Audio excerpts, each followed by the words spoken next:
So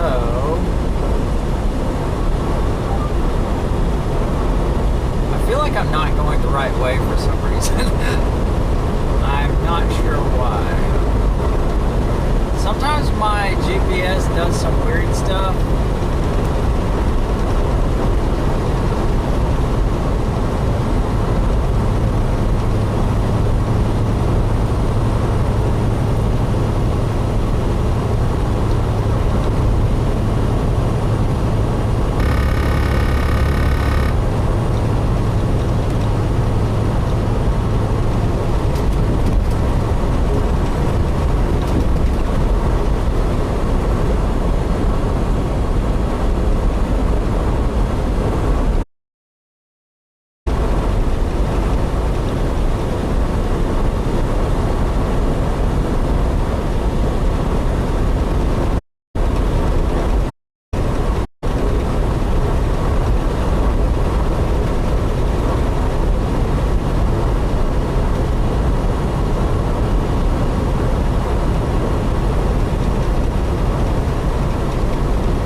Like 3 hours to load me.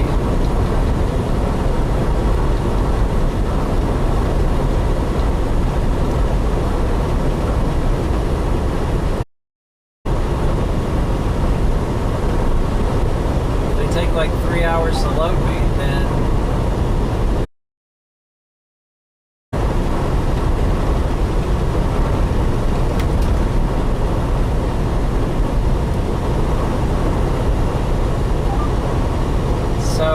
if I can't, I'm just gonna like think out loud here.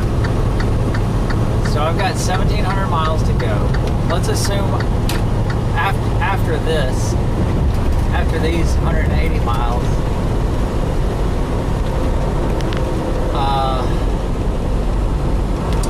let's assume I don't get anywhere today. Let's assume I barely get.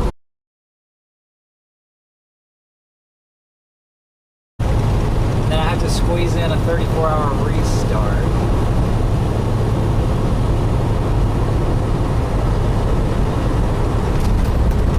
Well, technically I don't have to squeeze in a 34-hour restart.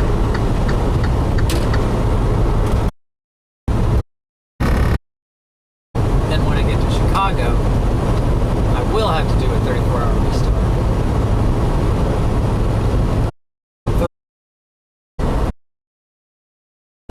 Well, 34 hours. And I've probably got just enough hours to get this load back to Chicago. Let's see, Saturday, Sunday, Monday. I could get it there like Monday afternoon, Tuesday morning. So, but if oh man, there's a nice cactus. They're like propping it up with pieces of wood. Is that? I'm sure they would do.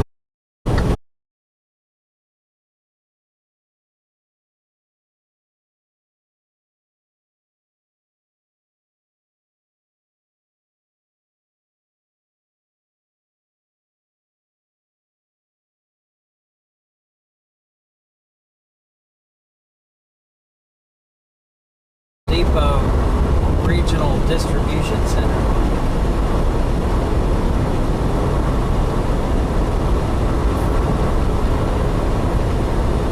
It's not.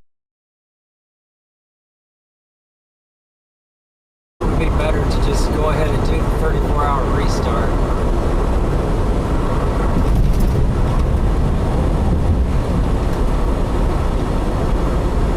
Like Sunday. Which is what I normally do.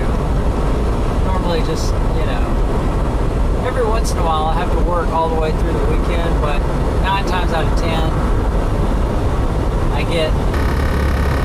get Sundays off more or less.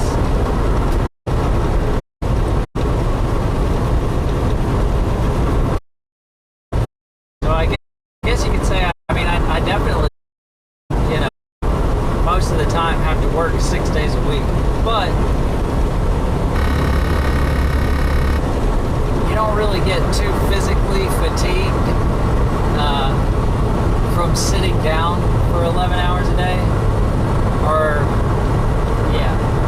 11 plus hours a day. It's more of like mental strain.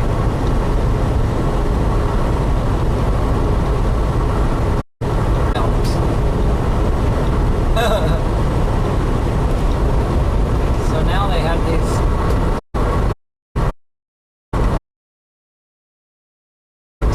cacti that I like. They're like, I guess they're babies. So they're covered by this mesh. I guess it keeps. So maybe they are endangered. They must be endangered.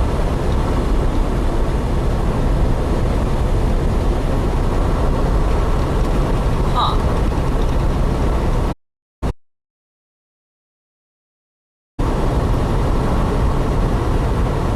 I would be a cacti connoisseur.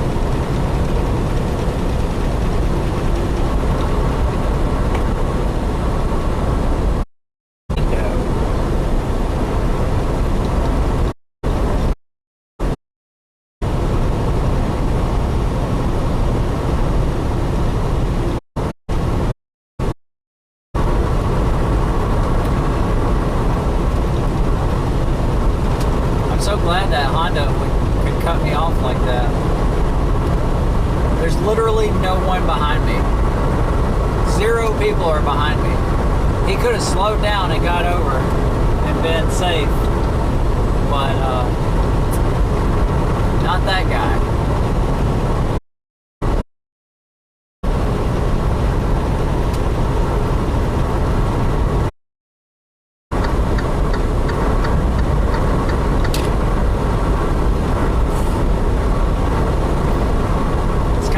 Because I don't have the camera zoomed in properly. But he definitely almost clipped me. I was gonna let him too. Not gonna lie. I let people make their own mistakes. In the right lane, like minding my own business. You want to hit me, you're probably going to do it.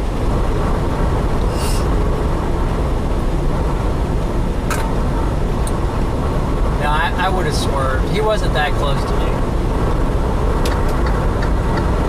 He was really close, but I knew he wasn't going to actually hit me.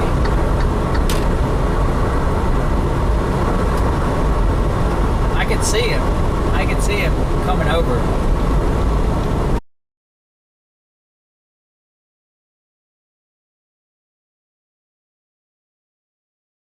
Like, I'm talking wheels locked up, everything.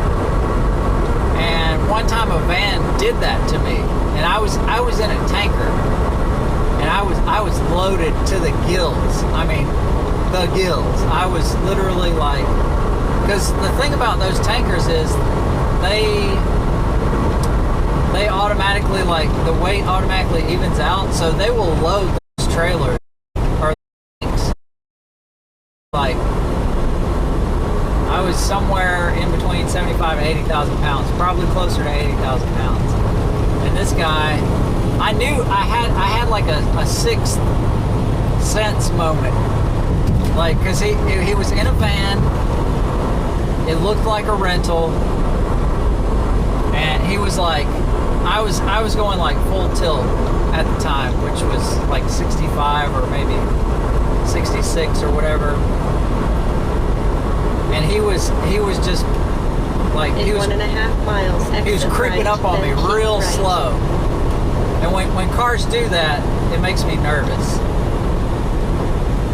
unless, because like I can see, like if I look in the mirror, I can see and see that they're oblivious. But I could tell, like I could just, something about the look on his face, like I could tell he was doing it on purpose.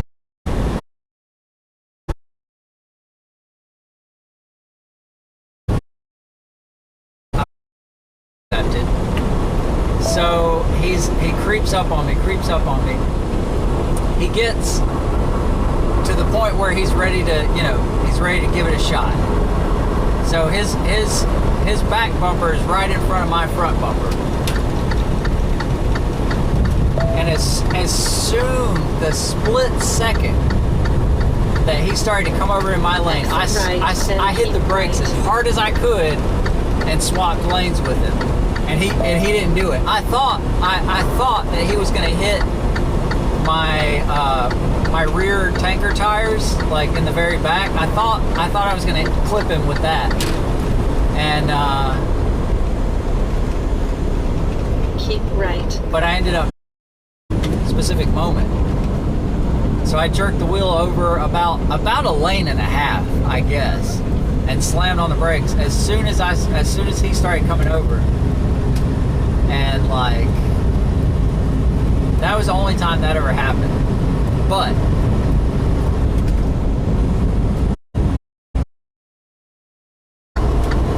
the back of that, I probably shouldn't tell people this on the stream. You're like, Jesus, like for in the name of all this holy, do and try that.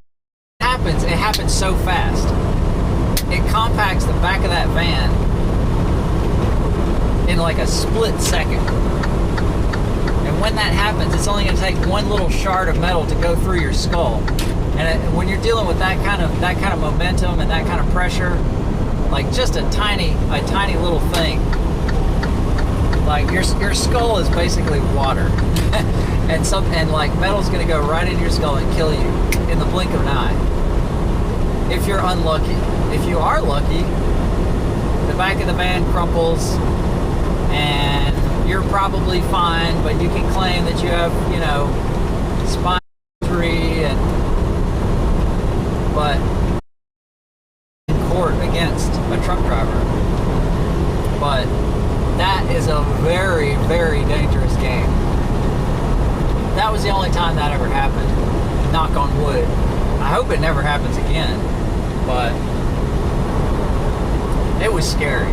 I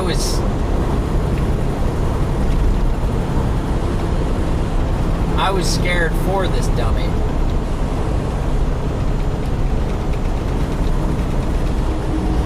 Because he didn't know. He didn't know what was going to happen.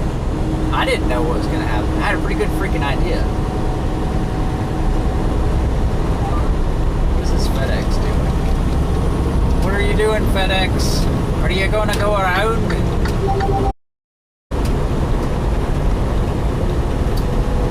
Sometimes, see, that particular FedEx right there is an independent contractor, and sometimes they are governed. I am governed at the way that it works out in the computers or whatever, the electronics. It's like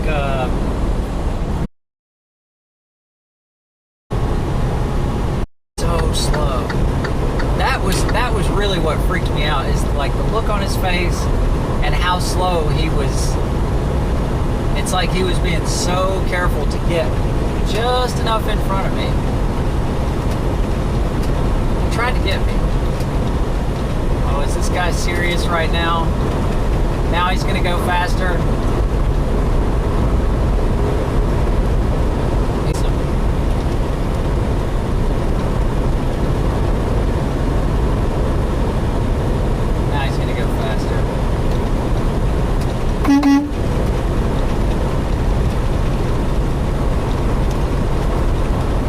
He heard me honk the air horn. He's pretending. Thanks, buddy. Now there's like a freaking 3/4 of a mile of vehicles lined up behind me, waiting on me to pass this asshole. Stuff like that happens all the time. All the time. It's like I'm performing a magic trick. It's like when I get over and I try to pass, all of a sudden they realize they can go faster. I'm sorry, I'm a professional complainer right now. I don't really mind that much. I just think it's kind of rude that you would do that. Because like he knew that I was there because he looked at me twice and then started eating his sandwich. It looked like a nice sandwich. It's kind of funny.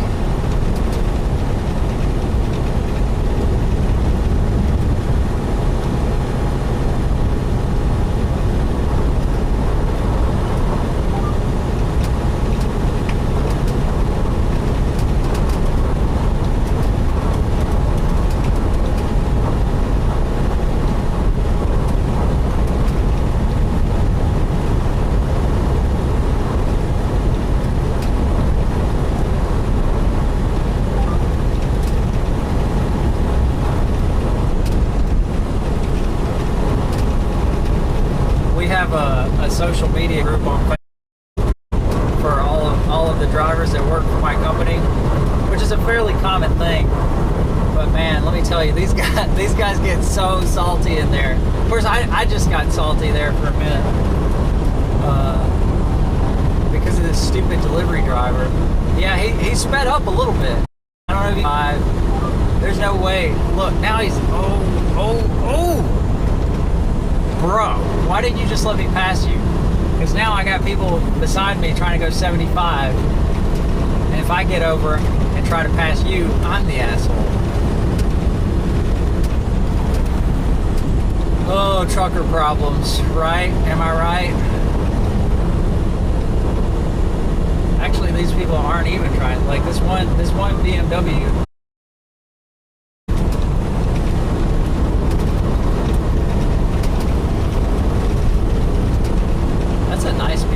That girl needs to get off her phone. That's a young girl.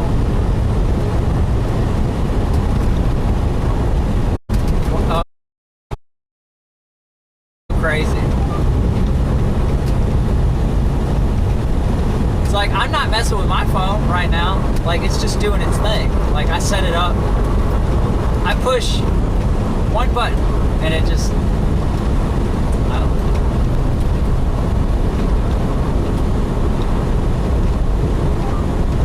legal to mess with your phone. You just can't type a message.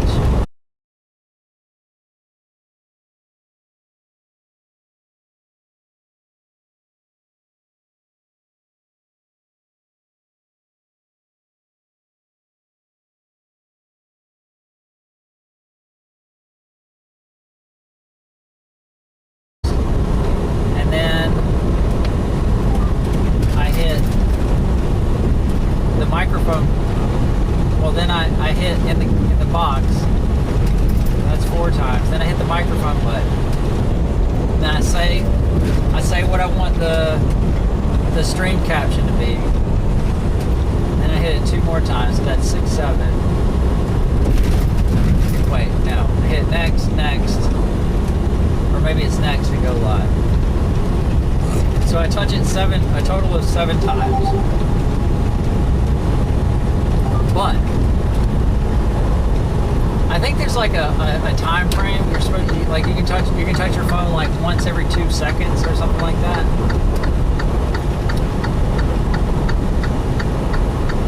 I'm not, it's the federal motor carrier. The law leaves so much room for interpretation that I couldn't even possibly. I know 1, you're not supposed to type, and 2, you're not supposed to read text, which is why you're supposed to use speech chat, which I am now doing.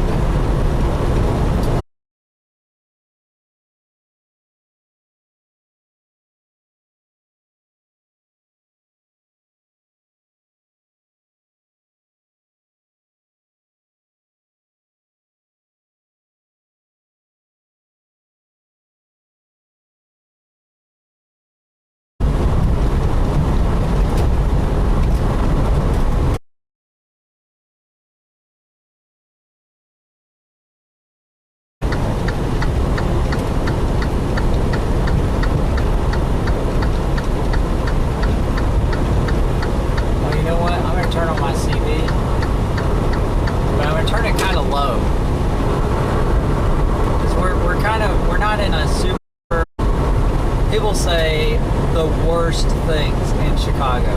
Chicago, they get salty. And the reason being is because you're like, it's a few lanes. You're not supposed to get in the left 2 lanes or the 2 fast lanes. So people will get in the middle right lane and go like 55, which is the speed limit. Everybody around us is doing. The speed limit may be a hard 55, like 55 for everybody. So, but the cars, you know, a speed limit sign to somebody in a car is like a polite suggestion.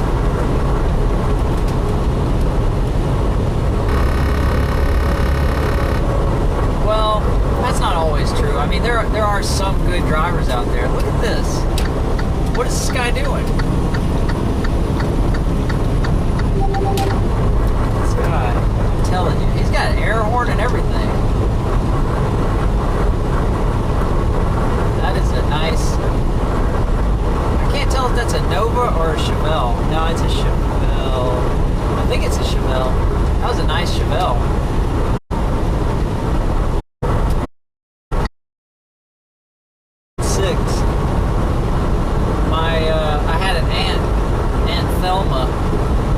She had that car probably since it was new, and she passed away. Sweet lady, and she left. I think she left it to my grandfather. My grandfather asked me if I wanted it, and I took it for a spin, and I was like, I probably should. I don't know what, you know, I was there again. It goes back to like, you're so stupid when you're a kid. I was like 16 or 17. I should have taken it. Like, what was I thinking, right? A free car? Why would you not take a free car? Always. Always. Because you know what? If it conks out on you and you can't, or it costs you to a junkyard for like a couple $100, they'll come and get it right out of your driveway. Guarantee it. Always take a free car. Always. Somebody in your family wants to give you a free car, take it. Even if you already got a car, take it. I've gotten a lot of free cars from family members over the years. My current car, I've got a 2004 or 5 Chevy Impala. My uncle, who watched a little bit of the stream yesterday, gave it to me. Nice car. Really nice car. Air conditioner works famously. That's really all I care about anymore. I used to have sports cars. My very first car, after I turned down the Nova, was 1985 Toyota Celica Super. That was right before they made Celicas, and they also made Supras. So the back end of it looked different than a regular Celica from that year. It had a bit of a wider stance and wider tires and a really nice rear end. Like, that rear end was positive traction. We're talking about a Toyota had positive traction in 1985. That sucker would do some nice burnouts.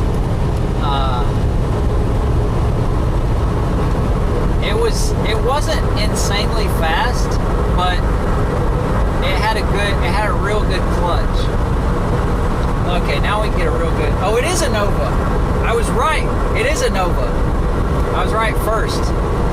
Yeah, I had a Nova, or I almost had a Nova that looked exactly like that, except it had like a soft top cover. It was white and it had a blue like soft top cover.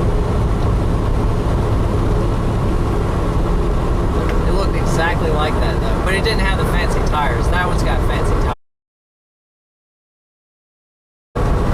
Until you're about like 25, like you're pretty much like it's a miracle you don't die or do something stupid that's gonna kill you every day of your life.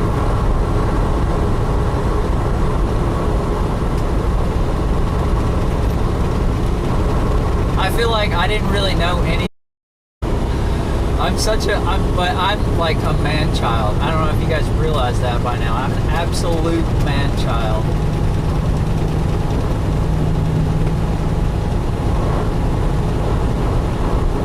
Which is probably why I broke up with my last girlfriend, because I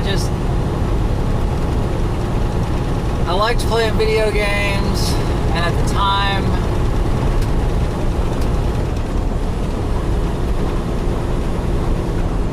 I guess I was more concerned with playing video games than having a girlfriend, which sounds awful. Like, when I say it out loud, it sounds awful to me.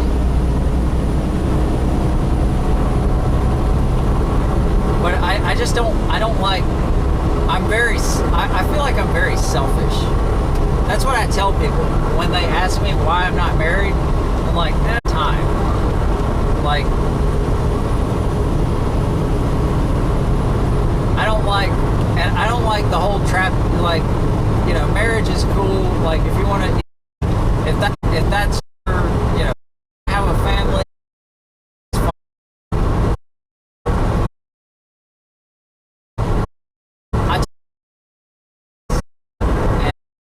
I used to, well, I still go smoke cigars in a cigar shop from time to time. Older guys will tell you, don't get married. Like, are you married? They'll ask you, hey, are you married? And you say no, they'll say, oh, good, don't get married.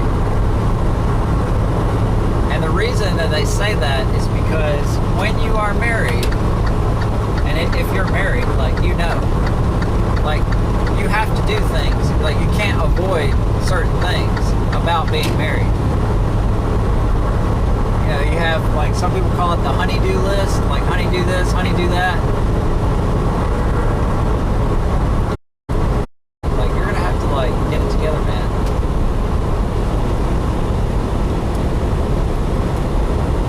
I just don't like, because, like, you know, I stay out for like 7, 8 weeks, 9 weeks, and then I come home for like 9 or 10 days. And if I was married, those 9 or 10 days, like, first of all, I wouldn't be able to do that if I was married, because my wife would cheat on me, because that's, I mean, how could you not? Like, truckers' wives, that is like a notorious stigma about truckers' wives. And it doesn't happen all the time. You know, you might meet a good woman and she might not cheat on you. But I don't know where I'm going with this. But I would be afraid, because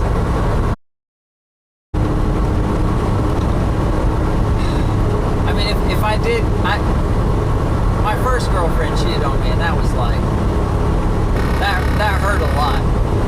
And I'm just like, I would never cheat on anybody. I would never, and at the same token, like, I don't ever want to put myself in that position again. Yeah, girls are tricky. But yeah, I mean, if you want a family, that's cool, but it's just, I don't like having, I don't like doing things that I don't want to like to do. I like to pick and choose what I do and don't do. I think that's probably why I just never wanted to get married.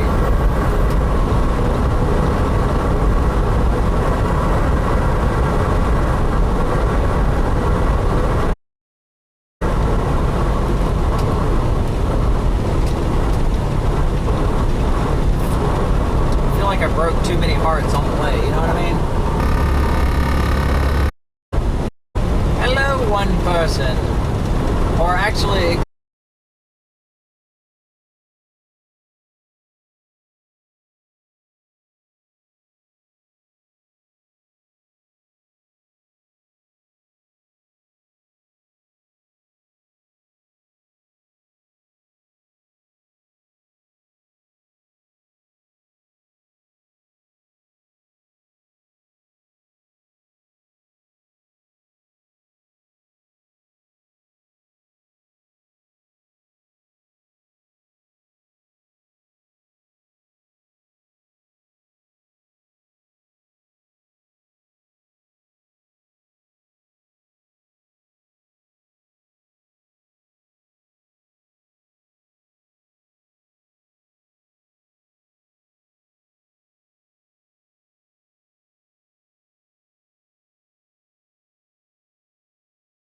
for a little while, and then like she went off and did her thing with him one night, and I found out about it, and like I found out about it pretty much right away somehow.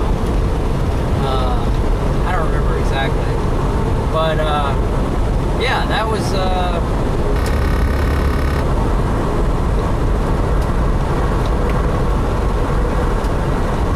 crazy situation.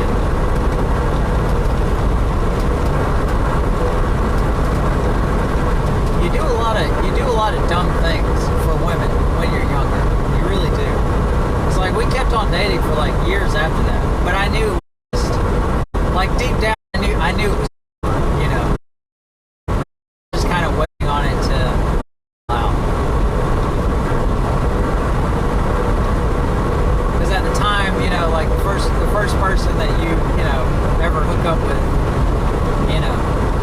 you have this strange attachment to them. It's very, very strange, and you feel like you're not ever going to be able to find anybody else. It's the strangest thing. I would highly recommend you try to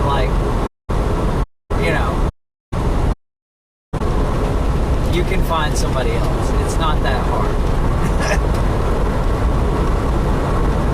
It feels like you might not be able to find somebody else, but you totally can. Probably somebody better than the first person.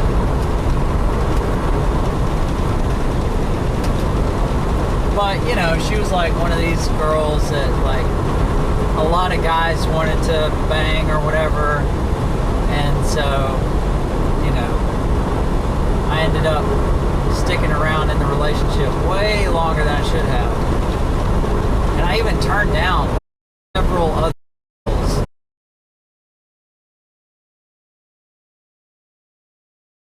I turned her down. I was very, very attracted to her.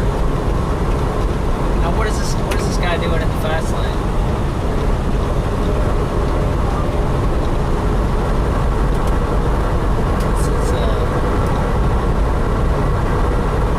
Car trying to pass him in the middle lane, creating a traffic situation. Although, in his very tiny defense, they don't have no trucks in the left lane sign here. But I don't know if he's going 75 knots. Speed.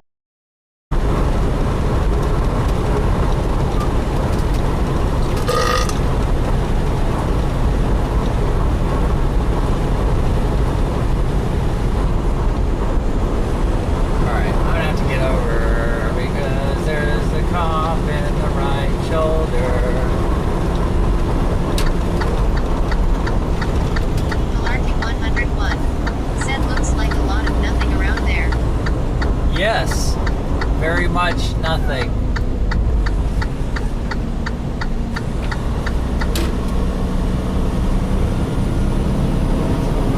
Yeah, it's pretty flat. There's actually some mountains off to the left.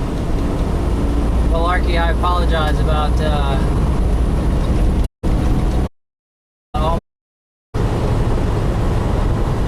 I feel like I'm just rambling.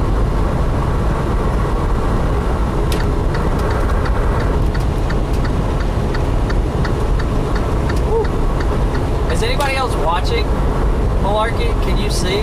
Because it just says one.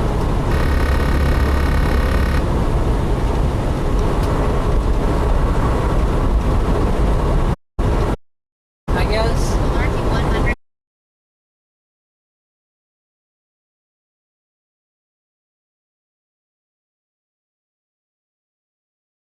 Oh, they have a Whataburger here. It must be was started by a family in Texas. And they have a Dillard's. That's crazy. Dillard's is a really nice department store.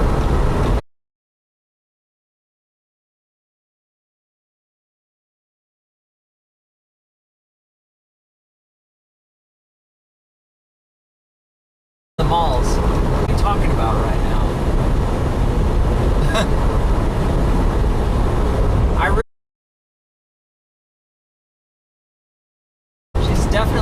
sunburn.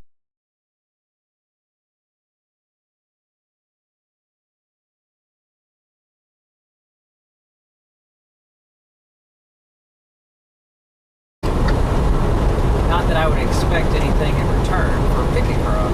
I guarantee you she's going to California. Those cacti, those are some big ones.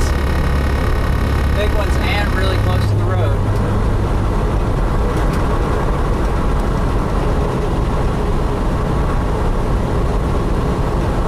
I've never actually picked up a hitchhiker. I thought about it before. One time there was these two dudes that wanted like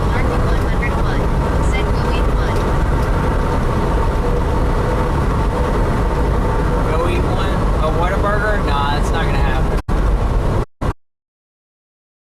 Hitchhiker one time I was in Illinois and it was like this, it was like a young, you know, try to kind of if that person, and a lot of times like people who are hitchhiking and I hate to put the stigma on people, but and there's a reason, like it's like wow.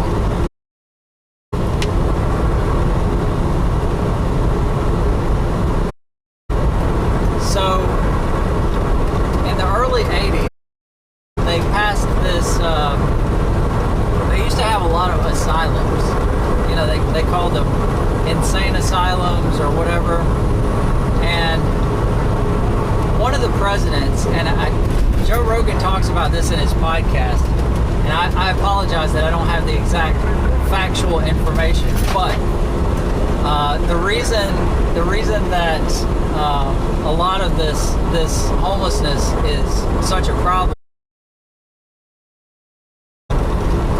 originally in these insane asylums, and they were being cared for. I use the term cared for loosely because they used to practice like shock therapy and lobotomy, like frontal lobotomies and stuff like that on these people. But I want to say it was Ronald Reagan. It might have been the one before Ronald Reagan.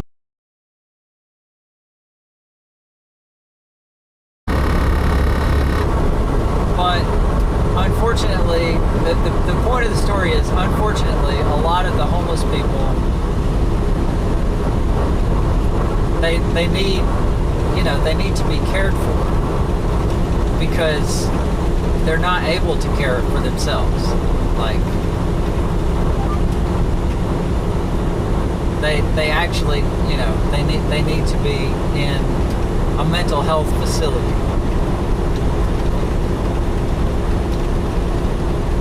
Because they need for things, you know. But also, you know, and now like they get hooked on drugs and it's like this whole thing. But the point that I was trying to make is you don't know what you're going to deal with if you pick up a homeless person or pick up a hitchhiker, because it doesn't matter like who's in that passenger seat. If they decide that they want me to wreck this truck, there's nothing I can do about it. Like I can't fight somebody off and drive the truck at the same time. That's the reason I've never picked up a homeless person. And he was, I assumed that he was homeless. I could be wrong, but he was literally just standing in front of the urinal, like kind of like talking to himself, and he was like